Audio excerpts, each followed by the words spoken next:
E20 નો વિરોધ શું કામ થઈ રહ્યો છે આખા દેશભરમાં? ખરેખર આખરું E20 છે શું? મિત્રો, તમે જુઓ, સામાન્ય રીતે અત્યાર સુધી આપણે જે પેટ્રોલ પુરાવતા હતા એમાં પેટ્રોલ પૂરું આવતું હતું, પરંતુ હવે E20 એટલે કે 20% ઇથેનોલ પેટ્રોલમાં ઉમેરવામાં આવી રહ્યું છે અને એ બળજબરીપૂર્વક ભારતના નાગરિકો ઉપર થોપી દેવામાં આવ્યું છે. એટલે કે હવે 80% સામાન્ય પેટ્રોલ અને બાકી 20% ઇથેનોલ. હવે સામાન્ય રીતે આનો વિરોધ કેમ થઈ રહ્યો છે? મિત્રો, વિરોધ એટલા માટે થઈ રહ્યો છે કે જે આ 20% ઇથેનોલ પેટ્રોલમાં ઉમેરવામાં આવે છે, જેના કારણે ગાડીઓની એન્જિન ખરાબ થાય છે. મધ્યમ વર્ગ માંડ કરીને ગાડીઓ લીધી હોય અને એમાં ફરજિયાતપણે ઇથેનોલ થોપીને એ જે ગાડીઓની જે જિંદગી છે એ પણ ઘટી જાય છે. ઇથેનોલના કારણે ગાડીના એન્જિન સહિત ઘણી બધી પ્રોબ્લેમ્સ આવે છે અને એવું ખુદ ગાડીઓના ઉત્પાદકો પણ માને છે.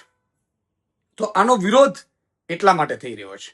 હવે 2-3 સવાલો છે કે એક તો ઇથેનોલ તમે ફરજિયાત કર્યો છે 20% E20, જે ખરેખર E20 કરવું હોય તો 10-15 વર્ષ જવા દેવા પડે. મોટા ભાગની ગાડીઓ અત્યારે જૂની ગાડીઓ છે, જૂની ગાડીઓમાં ઇથેનોલ E20 બહુ જ નુકસાનકારક સાબિત થાય છે અને એટલા માટે થઈ અને એક તો સમય આપવાની જરૂર હતી, સાથે સાથે સરકાર એમ કે છે કે આનાથી આપણે ખેડૂતોને ફાયદો થશે ને પ્રદૂષણ ઓછું થશે ને આ તેલની આયાત થાય છે એના ઉપર આત્મનિર્ભર બનીશું ને. તો પેટ્રોલ છે એ 80% જ વપરાય છે તો એ સસ્તું કેમ નથી થતું? ખરેખર તો પેટ્રોલ સસ્તું થઈ જવું જોઈએ 20% ઇથેનોલ વપરાય છે તો. ત્રીજી વસ્તુ કે આ જૂની ગાડીઓ હોય, નવી ગાડીઓ હોય, એના પ્રમાણમાં બને, પછી તમે 5-10 વર્ષે કદાચ E10, E20 એવી રીતે કરો તો હજી ચાલી શકે. અત્યારે કરી દોશો તો મધ્યમ વર્ગ જે કાળી મજૂરી કરીને ગાડીઓ ભેગા થયા છે એની ગાડીઓની અવરદા પણ ઘટી જશે. આ બધી બાબતોને લઈને મિત્રો આજે દેશભરમાં જેમ જેનજી આંદોલન કર્યું અને શિક્ષણ પ્રધાને રાજીનામું આપવું પડ્યું ધર્મેન્દ્ર પ્રધાને, એવી જ રીતે અત્યારે માનનીય અરવિંદ કેજરીવાલજી અને આખી ટીમ જે દેશપ્રેમી છે એને E20 નો વિરોધ શરૂ કર્યો છે અને બધા લોકોને જોડાવા આહવાન કર્યું છે. એમાં 1 ઓગસ્ટે E20 ના વિરોધમાં કોન્સ્ટિટ્યુશનલ ક્લબ છે નવી દિલ્હીમાં બપોરે 12 વાગે રાષ્ટ્રીય ટાઉન હોલનું આયોજન કરવામાં આવ્યું છે.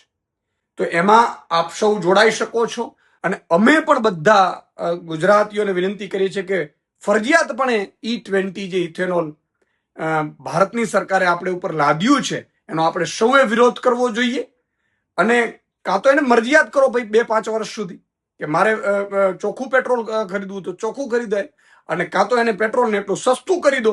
કશું જ ભારત સરકાર કરતી નથી, ઉલટાનું આપણે લૂંટી રહી છે. તો આના વિરોધમાં આપણે સૌએ એક થવું પડશે. આ સૌની જવાબદારી આ સૌ માટે છે અને ભાવિ પેઢી માટે છે. તો એના માટે અવાજ ઉઠાવવા માટે પણ આ લિંકથી તમે ઓનલાઈન પણ જોડાઈ શકો છો અને તમે ભાગ લઈ શકો છો.